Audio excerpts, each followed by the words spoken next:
لا إله إلا الله لا إله إلا الله. بسم اللہ الرحمن الرحیم۔ حضرت ابو درداء رضی اللہ عنہ رسول اللہ صلی اللہ علیہ وسلم کا ارشاد بیان فرماتے ہیں، ان العبد اذا لعن شيئا صعدت اللعنة الى السماء فتغلق ابواب السماء دونها ثم تهبط الى الارض فتغلق ابوابها دونها ثم تأخذ يمينا وشمالا فاذا لم تجد مساغا رجعت الى الذي لعن فان كان لذلك اهلا والا رجعت الى قائلها۔ بندہ جب کسی چیز پر لعنت کرتا ہے تو وہ لعنت آسمان کی طرف چڑھتی ہے تو اس کے آگے آسمان کے دروازے بند کر دیے جاتے ہیں، پھر زمین کی طرف اترتی ہے تو اس کے آگے زمین کے دروازے بھی بند کر دیے جاتے ہیں، پھر دائیں بائیں چلتی ہے، جب وہ گھسنے کی کوئی جگہ نہیں پاتی تو جس پر لعنت کی گئی اس کی طرف آتی ہے، اگر وہ لعنت کا اہل ہوتا ہے تو اسی پر پڑتی ہے، ورنہ لعنت کرنے والے کی طرف لوٹ پڑتی ہے۔ اس حدیث پاک میں رسول اللہ صلی اللہ علیہ وسلم نے لعنت کرنے کا انجام بتایا۔ جب آدمی کسی شے پر لعنت کرتا ہے تو اللہ تعالی چاہتے یہ ہیں اور خود گویا لعنت بھی یہ چاہتی ہے کہ وہ اس شخص پر نہ پڑے۔ اول وہ کوئی اور راستے تلاش کرتی ہے، جیسے آسمان میں گھس جانا، زمین میں گھسنا، دائیں بائیں کہیں ہو جانا، لیکن جب اسے گھسنے کی کوئی جگہ نہیں ملتی پھر وہ لعنت کیے ہوئے شخص کی طرف لوٹتی ہے۔ اب جب لعنت کیے ہوئے شخص کے پاس آتی ہے تو دو صورتیں ہیں، وہ لعنت کا اہل ہوتا ہے، اہل نہیں ہوتا ہے۔ اگر لعنت کا اہل ہوتا ہے تو اس پر پڑتی ہے، ورنہ اسی پر پڑتی ہے جس نے لعنت کی ہے۔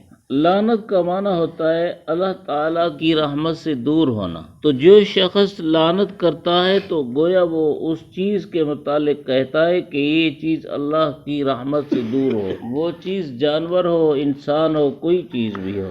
اب کوئی چیز، کوئی انسان اللہ کی رحمت سے دور ہونے کا مستحق ہے یا اللہ کی رحمت کا مستحق ہے، یہ اللہ تعالیٰ کو معلوم ہے۔ جب اللہ تعالیٰ کو معلوم ہے تو لعنت کرنے والا شخص جب لعنت کرتا ہے تو وہ اگر اللہ کی رحمت کا مستحق نہیں ہوتا تب تو وہ کی ہوئی لعنت اسی پر پڑ جاتی ہے، مستحق ہوتا ہے تو اس پر پڑ جاتی ہے، مستحق نہیں ہوتا تو پھر لعنت کرنے والے پر پڑ جاتی ہے۔ گویا دوسرے کے لیے اللہ کی رحمت سے دوری مانگی تو خود اسی کو اللہ کی رحمت سے دوری حاصل ہوئی۔ کتنی بری بات ہے، انجام کتنا گندا ہے۔ ایک حدیث پاک میں رسول اللہ صلی اللہ علیہ وسلم نے ارشاد فرمایا، لیس المؤمن بالطاعان ولا باللعان، مومن نہ منہ پر تانا مارنے والا ہوا کرتا ہے اور نہ لعنتیں کرنے والا ہوا کرتا ہے۔ ایک حدیث پاک میں فرمایا، لا تلعنوا بلعنت اللہ ولا بغضبہ ولا بالنار، یوں لعنت نہیں کیا کرو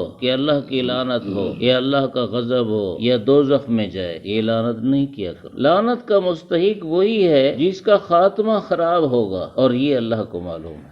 اس لیے قرآن شریف میں ایک جگہ ہے کہ نبی پاک صلی اللہ علیہ وسلم نے کچھ خاص کافروں کا نام لے کر ان پر لعنت فرمائی۔ اللہ تعالیٰ نے آیت نازل فرما کے حضور کو منع فرما دی، لیس لک من الامر شیء او یتوب علیہم او یعذبہم فانہم ظالمون۔ جسے پتہ چلا کہ زندہ کافر پر بھی لعنت جائز نہیں ہے، اس لیے کہ اس کے خاتمے کا علم نہیں۔ اگر ایسا ہو کہ لعنت کرنے والے کا خاتمہ کفر پر ہو جائے اور جس پر لعنت کی اس کا خاتمہ ایمان پر ہو جائے تو لعنت کا مستحق یہی لعنت کرنے والا ہو گیا، نہ کہ وہ جس پر لعنت کی۔ جس شخص کے متعلق قطعی اور یقینی طور پر ہمیں معلوم ہے کہ یہ شخص کفر پر مرا، جیسے ابو جہل ہے، ابو لہب ہے، فرعون حامان ہے، مثال کے طور پر، اس شخص پر لعنت کرنا جائز ہے، ورنہ نہ زندہ پر جائز ہے نہ مردہ پر جائز ہے، کسی پر لعنت کرنا جائز نہیں ہے۔